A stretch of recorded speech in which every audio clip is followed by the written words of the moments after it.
Our first presentation is with Terry Warburton, and she will be sharing with us about unpleasant emotions and why we need them.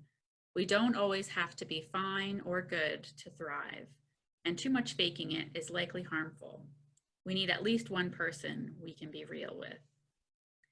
Terry has worked with Recovery of Hope in Winkler as a counselor for 19 years and is now the clinical director as well. Over the years, Terry has trained extensively with Dr. Gordon Neufeld and the Neufeld Institute.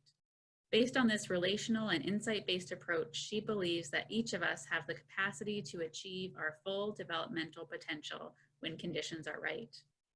She thoroughly enjoys walking with others on their path to healing and emotional health. Terry and her husband own a commercial honey farm in Carman, and she has 3 young adult children. Terry, we're looking forward to your presentation on why we need our unpleasant emotions to emotionally thrive. If you have questions for Terry, we will take time at the end of our discussion, for some discussion. So please put your question in the comments or email mentalhealthweek@mymorden.ca. Terry, you're on. All right. Thank you so much, Stephanie, for that introduction and for everything you've done to put this day together. I really appreciate the opportunity to be here and to share with you all. And starting with the topic of our unpleasant emotions. Our unpleasant emotions get a bad rap. We try to minimize them. We try to get rid of them. So I'm hoping that by talking a bit about it today, maybe by the end of the talk, you'll see that, yes, they can be unpleasant and they are a part of life, but they don't necessarily have to affect the quality of our lives. I'm just going to screen share here with you so you can see some of my slides. And I'll go up in the corner, be all nice and small. So how our unpleasant emotions can help us thrive. And as I was thinking about what I wanted to share with you today, it reminded me of some experiences that I have had in the water. And I remember when I was about 10 or 12, my family, we were vacationing near the ocean, and we were all swimming together, and I was just out in the water.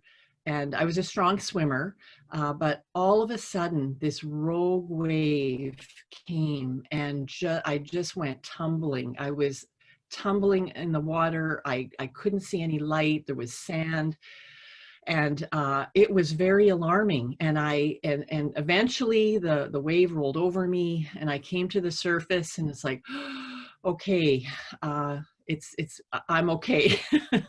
And probably nobody around me even knew what had happened.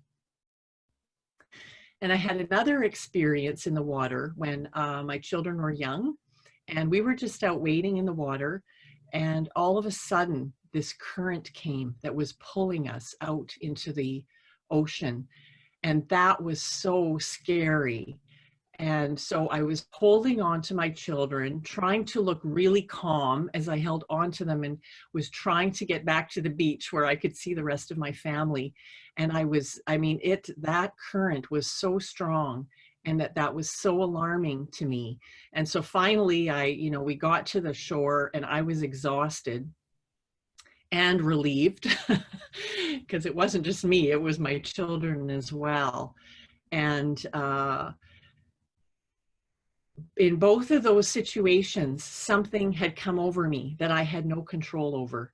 And for some of you listening probably know exactly what happened. I was caught in a riptide, and at the time I didn't know what a riptide was, and I realized later that I did the exact opposite of what you're supposed to do in a riptide. But that's another story. But I was taken over by something bigger than me. I was taken over in the first situation, by a rogue wave. And I had to look up rogue wave to make sure I was using the right term. So a rogue wave, also known as freak waves or monster waves, are unusually large, unexpected, and suddenly appearing surface waves that can be extremely dangerous. So that is the right word. And our emotions are they operate very much like waves. They come and they go. Some are bigger, some are smaller. And so this made me think about some situations in my life where I have been caught up in some rogue emotional waves, things that have come out of the blue that I had no idea they were coming. And I know all of you out there listening, you all have had your own experiences, and I don't pretend that mine are worse than anyone else's. They're different and unique to each of us. But about 5 years ago, I was seeing my doctor, getting some tests for some unusual symptoms I had. And I just went into just quickly checking with my doctor before she was going on vacation, because I was assuming she was just going to refer me to a specialist. Well, I went into her office and sat down, and she just kind of, leaned up toward me and she said, "Terry, it's not good."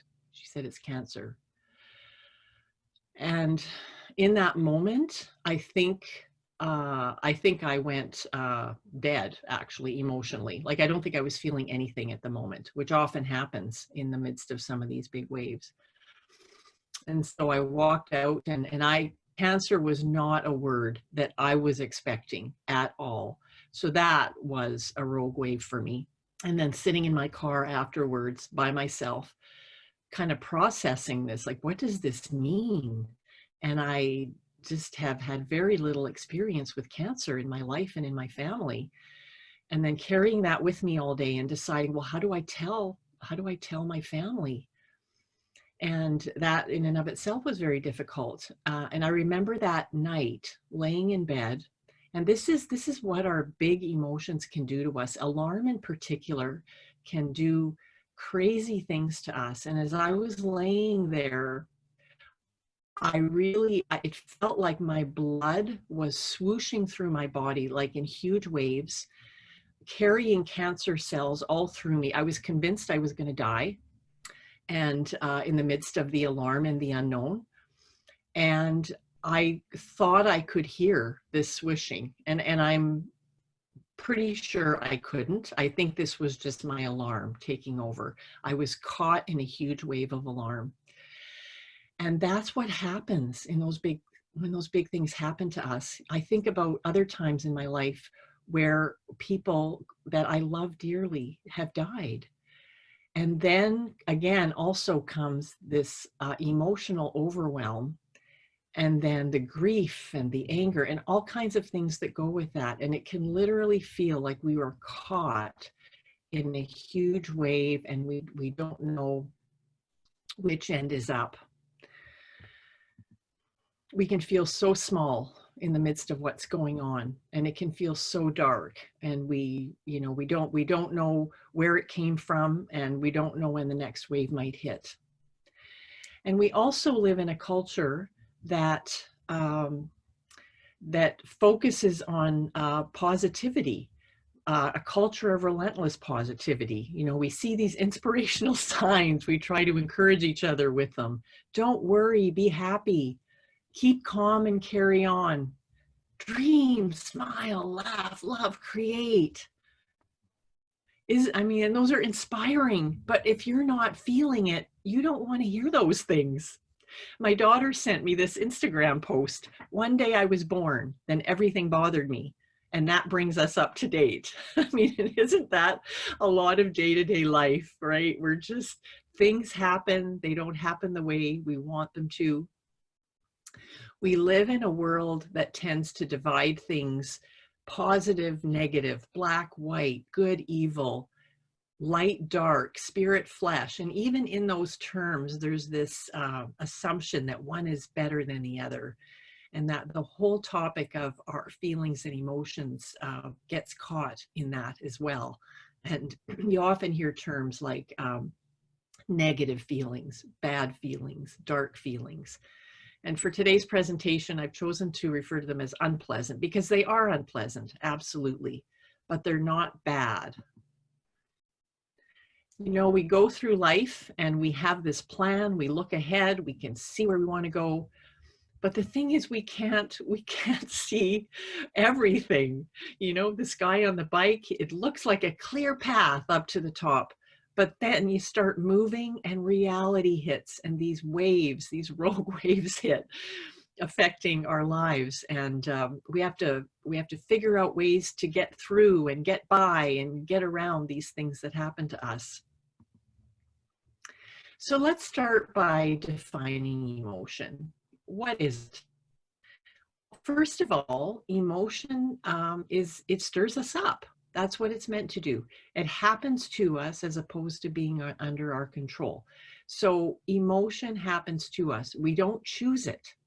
It's a response to our world. So we shouldn't, I don't like using the word should, but what we should try not to blame ourselves for our emotion. Our emotions aren't the problem.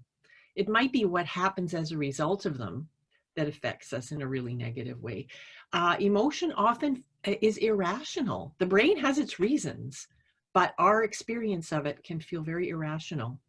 Emotion is also meant to move us. That's even in the word, emotion, motion. Emotion is meant to move us.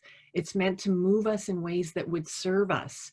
When we feel something happens and we feel alarmed, we move to question. We move to something that's safe. For example, how we are moved reveals how we are stirred up. So in that example I just gave, if we're alarmed and we are moved to caution, that's how our emotion is moving us. And it's how it's trying to help us. It's trying to help us to solve a problem. And it creates an action potential that seeks expression. So it wants to move. It wants to do something. It wants to tell us something about us and about what's going on. But sometimes the message isn't very clear right away.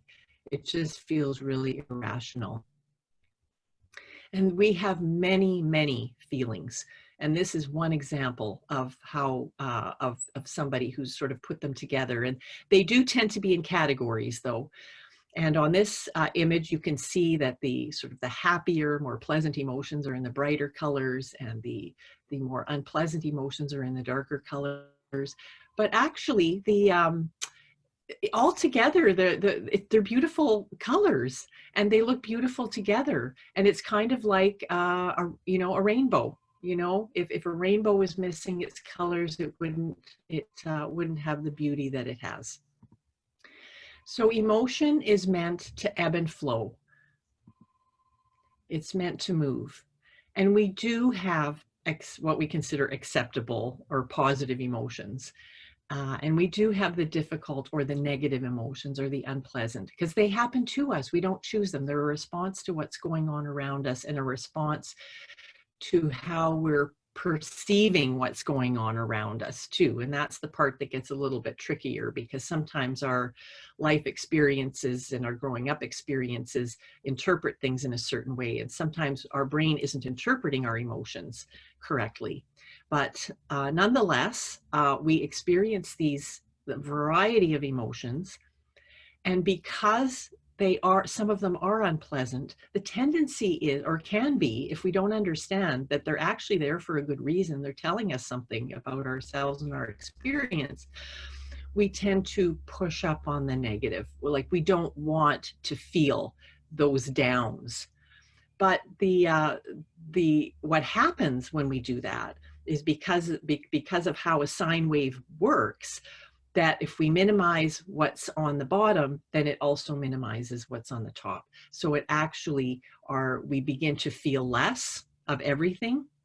And in the end, we can start to feel very little at all.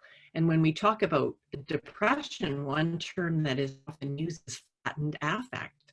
And that's an example of what can happen, is that there's a flatlining of our emotion. We stop feeling. And that in and of itself can create a host of other issues, because if the feelings come to us and they can't do their work of moving and seeking expression, they don't go away. And I'll talk a little bit more about that in a minute or two here, that they do stay within us. And there's all kinds of links between emotional stuckness and physical ailments as well. And sometimes it's hard to tease them apart. So why do emotions affect us so deeply? As human beings, we are vulnerable. We take in our world through our senses, and we're impacted by what happens around us.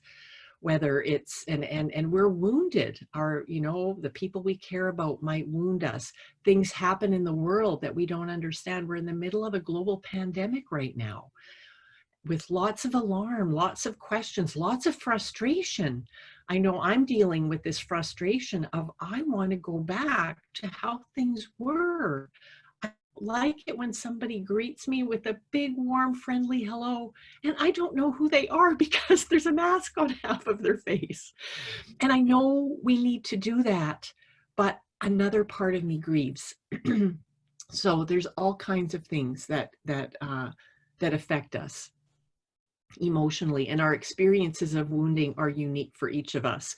What hurts me might not hurt you. But what happens is those life experiences create wounding, and the vulnerable heart just and the brain just go, well, no, that this is too much. We can't feel this. We need to defend.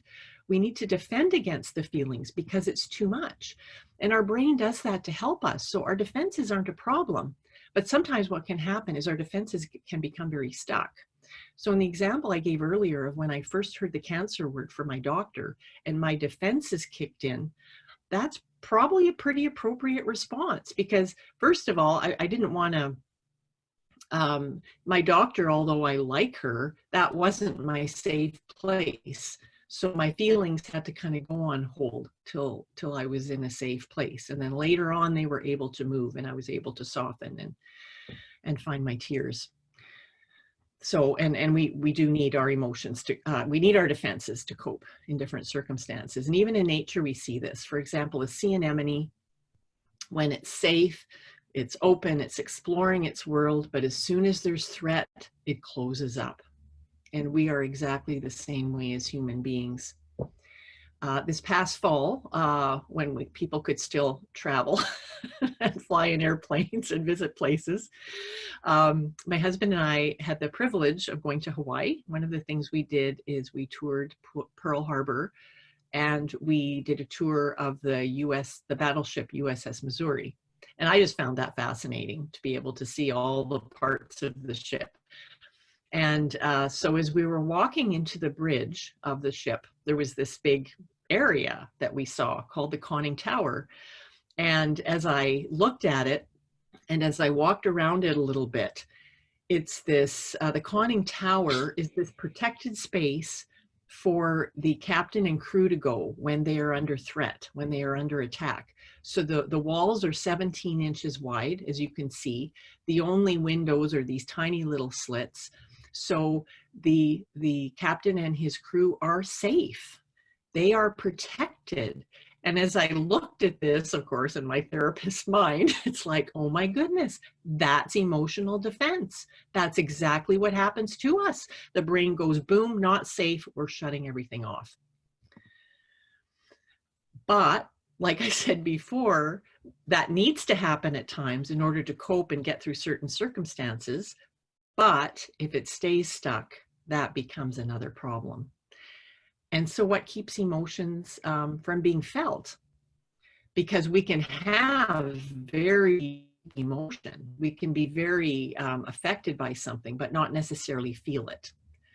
So what keeps us from feeling? Lack of expression and thus movement. So if we can't express, the emotion can't move. We can only feel emotion when it moves. So an example of this is how electricity moves. Like, you know, in the winter when we, you know, if the house is dry and you're on carpet, you can get all charged up with electricity. Sometimes we do this on purpose because we want to shock somebody. Sometimes it happens, we don't even know, and then we touch a light switch and we feel the shock. And emotions are very much like that process. We can be full of emotion, but until something happens and triggers it, it doesn't move.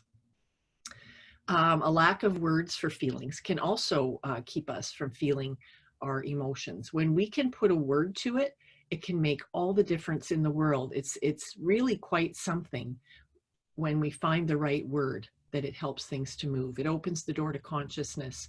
Was recently talking to somebody who was talking about some really wounding experiences in her life. And I said, you know, is it making, I said, how are you feeling? And she says, well, I'm feeling really, really sad about that. And I said, is it feeling better or worse to talk about it? And she said, it feels better. So even though it doesn't necessarily take the pain away, the words help something to move. And then also to, to feel listened to be in a safe relationship. And then also there needs to be a lack of safety from wounding. The primary defense of the limbic system is to retreat from feeling. So there, my doctor, for example, wasn't a place in that moment that felt safe. And, I think we all have those experiences where we know we're feeling something quite intense, but it's not safe to feel. So we just have to, we sort of set those feelings aside somewhere. So our tendency is to want to delete our feelings. Are we sure we want to delete them? Well, there's a problem with that, because actually we can't delete them. We can certainly find ways to, we can find short-term fixes. Our tendency is to not, we can't tolerate the dark, the dark emotions. We try all kinds of artificial light, which can be drugs and alcohol, shopping, television, all kinds of things can give us, can kind of give us a break from what we're feeling, but the feelings don't go away. Studies have shown that a low tolerance of sadness actually can trigger depression, which might sound a little bit strange, because often we sort of associate sadness and depression, but sadness and grief are actually quite different from depression. In depression, emotion really isn't moving and we're not finding any relief, whereas in the true sense of what sadness and grief are, there actually is, there is relief and healing that can come from that. And Dr. Susan David, she has a quote that I really like. She says, "The truth is discomfort is the price of admission of a meaningful life." So those of us that feel discomfort in our lives, we can just remind ourselves, okay, this is part of a meaningful life. So it doesn't work to push the feelings down because they don't go away. They show up somewhere else. And sometimes it's in physical symptoms. So as we can see here, if we imagine that we as human beings are like an iceberg, there's a whole lot going on under the surface that we're not even aware of. Our heart continues to beat, we continue to breathe, we continue to blink, all these things that we don't have to think about. And that's also where our emotion can sit. It's not until emotion moves into feeling that we can actually talk about it, that we can articulate it, that I can, I am feeling sad. That's the feelings is the cognitive component of emotion. And when it's sitting inside of us in a state of the chemistry of emotion, we're not actually feeling it. It can be very much impacting us and how we're doing emotionally and physically, but we might not be able to articulate the actual feeling. So why do we need to feel our emotions? They're unpleasant. Why? Why is this important?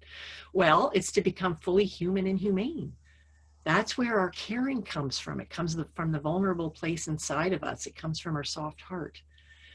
So that we'll be moved to caution, including the ability to stay out of trouble. If we don't have a good functioning alarm system, we will get in trouble. Alarm moves us to caution. It says, pay attention here. You need to do something.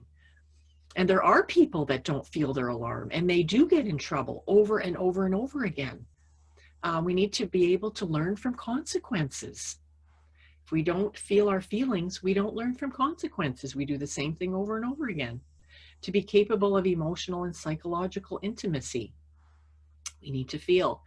To be able to feel fulfilled in loving relationships, we need to be able to feel. To resolve impulsiveness and to mature emotionally, being able to feel our emotions is a big part of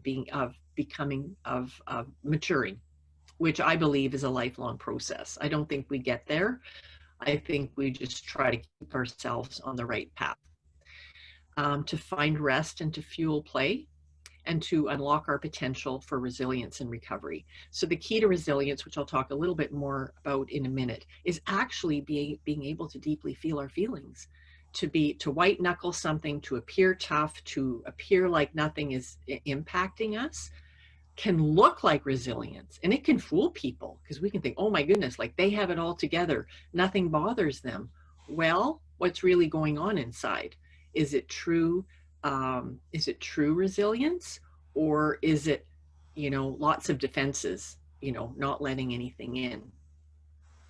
So something can look like one thing and be the opposite. So to support our own feelings is to accept their existence regardless of how irrational and unreasonable they may seem. They might not make any sense at all.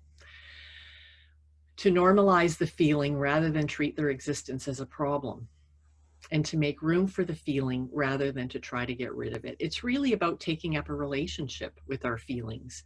And just because we have a feeling doesn't mean what the feeling is telling us is correct. Sometimes our brain makes some mistakes about why the feeling is there.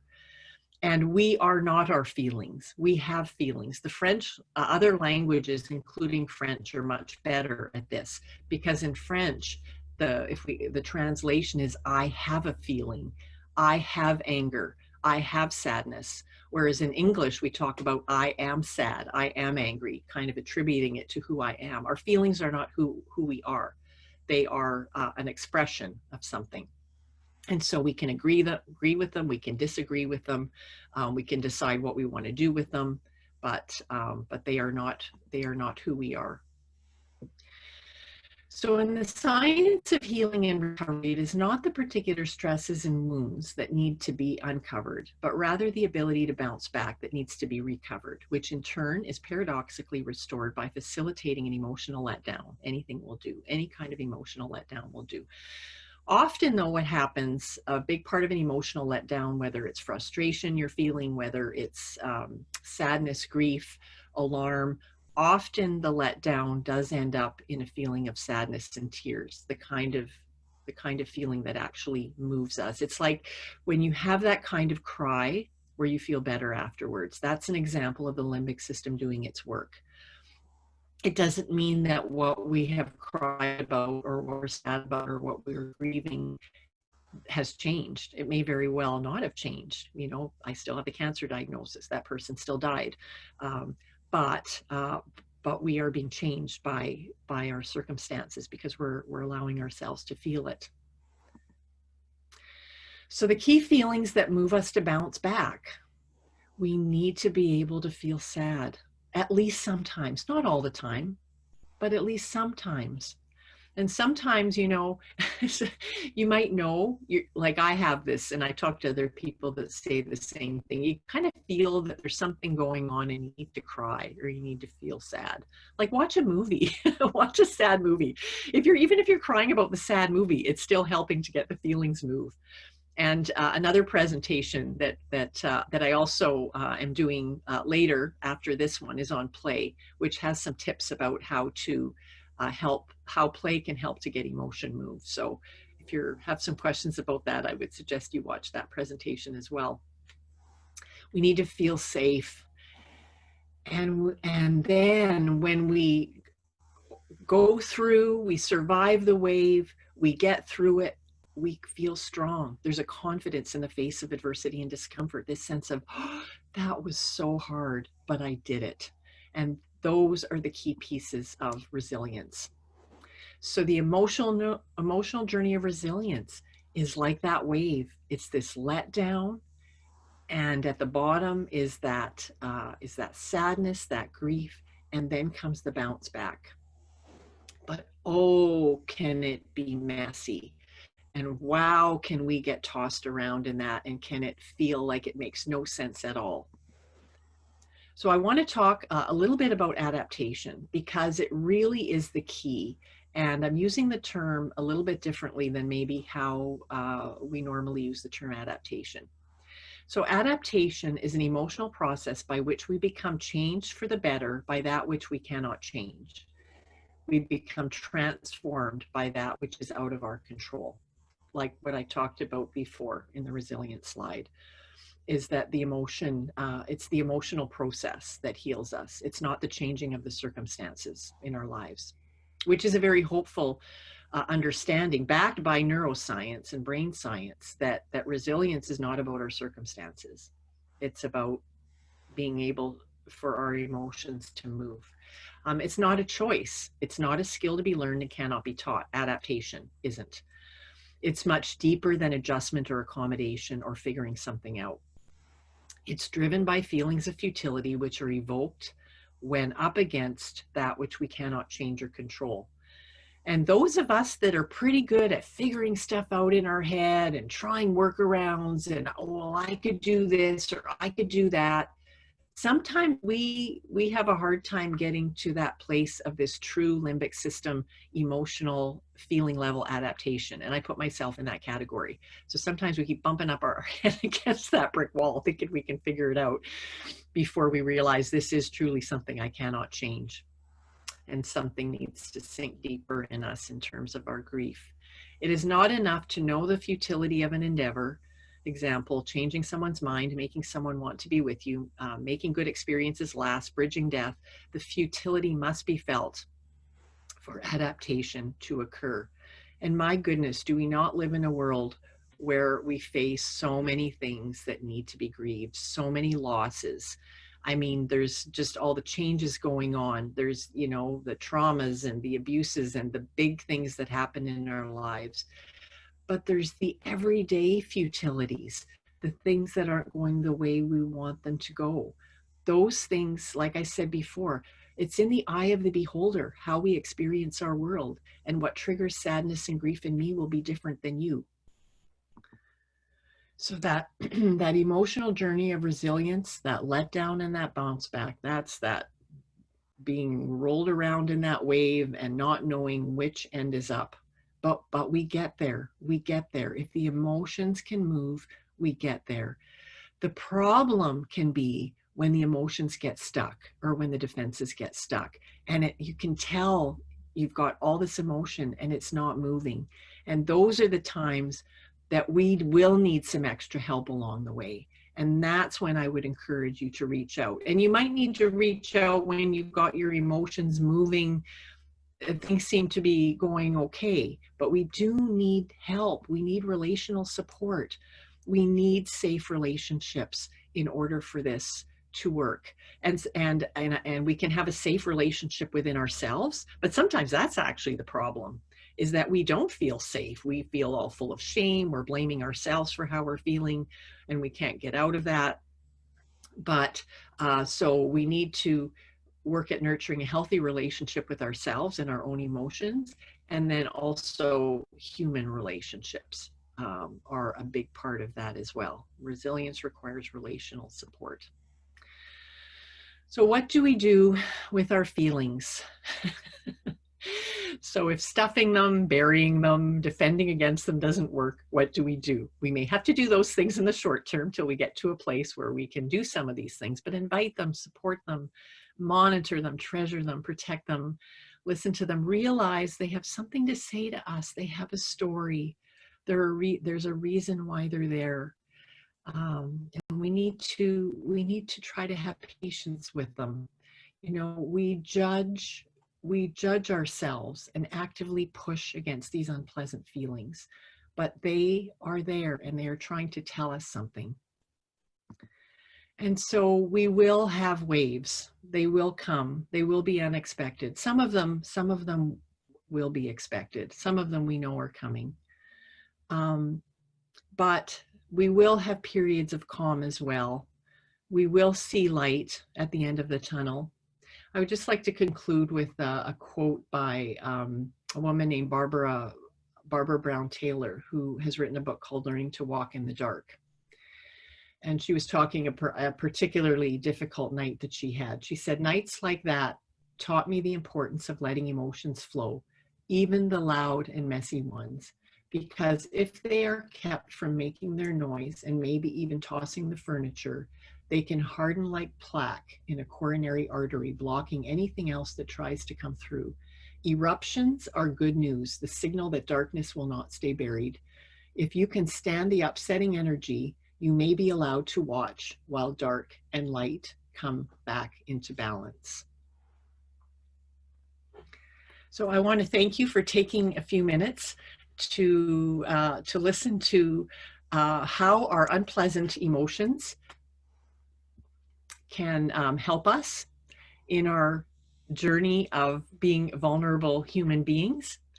I hope there's some insights that are helpful there for you. If there's any questions, please feel free to ask them. And I'm grateful for this opportunity, and I look forward, if you have some questions, please let me know. We had one question come in here, and if anyone else has questions throughout our presentations today, you can do that by emailing mentalhealthweek@mymorden.ca or by commenting on the video. And thanks for sharing feedback and comments there. So Terry, this is the question here. I have been taught that we shouldn't have or express certain feelings like anger. How does what you're saying fit with that? That's, I think we all grow up with different messages around what's okay to feel and what isn't okay to feel. Sometimes those messages are quite direct, and sometimes they're not as direct. We just sort of get this feeling in our own families, in our own contexts of what we're allowed to feel. And those experiences have a big impact on us. And so if we grow up in a home, like say anger, for example, it's not okay to be angry. Maybe it's a sin to be angry. All kinds of these kinds of messages. The reality is those feelings are in us.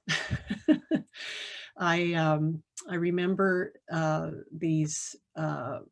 some clients that I had whose upbringing was very much, it's not okay to be angry.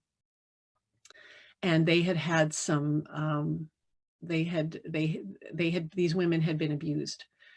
And I began to talk to them about wondering about that, because when things happen to us that are unfair,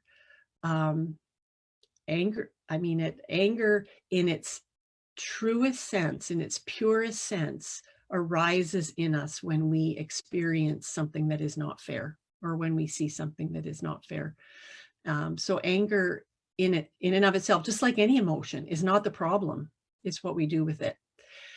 And so it's reminding ourselves that this feeling is there. With this particular person that I'm thinking about, she had a little bit of trouble at first. Well, not supposed to be angry. It's not okay to be angry. So I gave some examples, kind of like what I just said about anger and what it is in its purest sense. And I mean, for those of us who care for others in our lives, like when they are treated unfairly, our own anger can come up. So once she got that and saw that anger in its purest sense wasn't wrong or bad, she could feel anger. She didn't hurt anybody in the process of her anger, but she could admit it. She could talk about it. She could put it in words like I talked about today. And then what happened was the anger subsided. And then it's like all these other parts of her then became more accessible to her. And so the healing process in her of being able to accept all of those feelings in her and to listen to what they had to say to her helped her. So if there's any more questions, I can certainly answer another question, or I can talk about my own experience. Is there anything else there?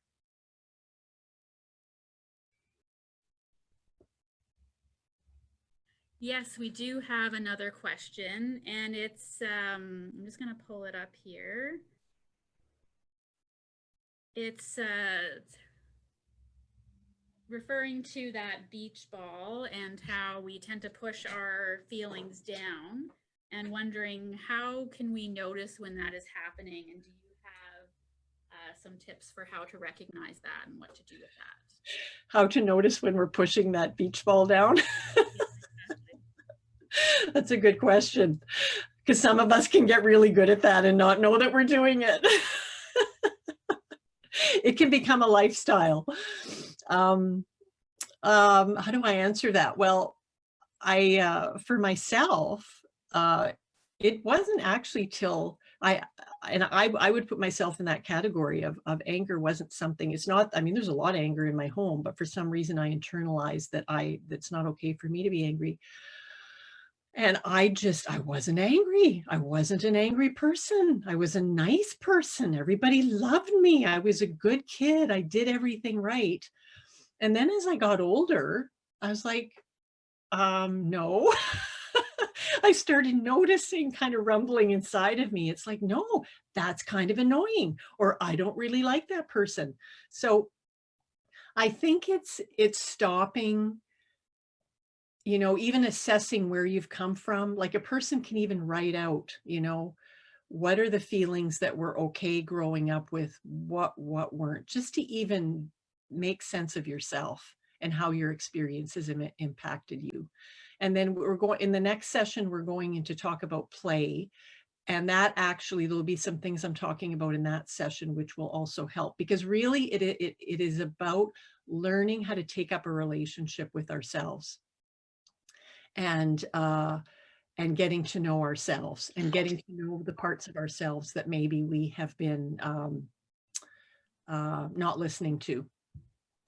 So it's a big question, and there's, I think it really is about, it starts with awareness, like it starts with asking that question. And the answers will come. Those parts of us want to be known. They just need space. Another question here is, feeling your emotions and being able to express them is so important. Wondering about the balance of that for very emotional people who feel intensely.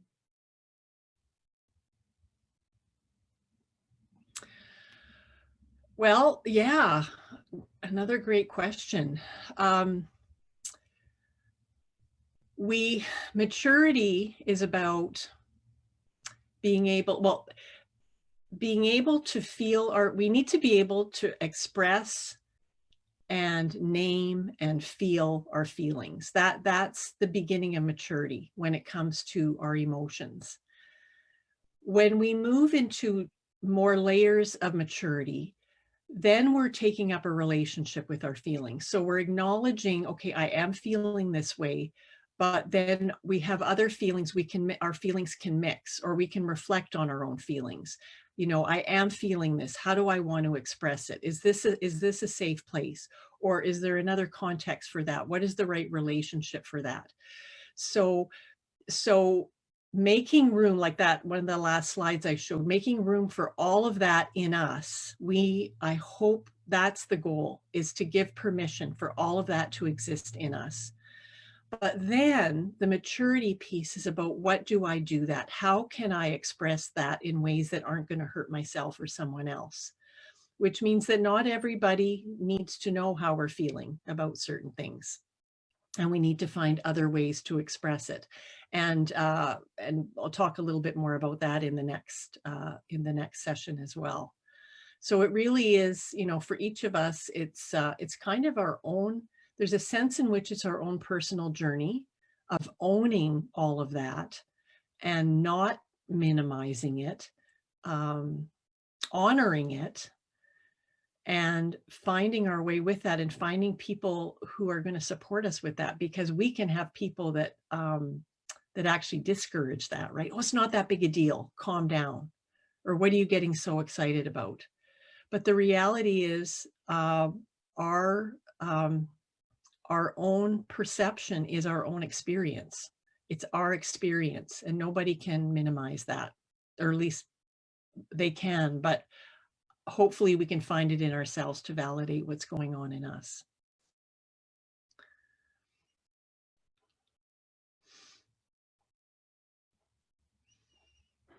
Great. Thank you so much, Terry. I think that is all the questions. I see they've been answered there. Just a reminder, keep your comments and questions coming. mentalhealthweek@mymorden.ca, or commenting on the video. It's great to see the interaction and people connecting with us on this important topic.